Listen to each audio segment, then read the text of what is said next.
Natagpo ang patay sa dalampasigan ng Santa Catalina, Ilocos Sur ang sugatang spinner dolphin. Silipin sa report ni Ivy Hernando.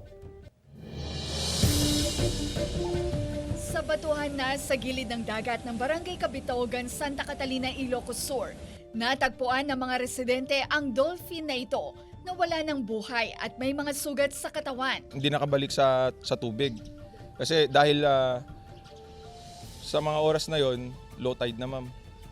Kaya walang nakakita, walang tumulong sa kanya na may balik sa dagat. Dumating sa lugar ang Coast Guard, kawani ng LGU at Provincial Fisheries Division para suriin ang dolphin. Napag-alaman na isa itong spinner dolphin na may habang 1.67 meters at tinatayang 55 to 60 kilos. Nasa sub-adult stage ang lalaking dolphin, ayon sa Fishery Regulatory Coordinator. Ugali na raw ng marine mammals na pumagilid sa dagat kapag nakararanas ng sakit. Malamang meron na siyang iniindang sakit, kaya naiwalay siya sa grupo. Nung nag-low tide na, hindi na siya wala nang tubig dun sa naka-strandedan niya.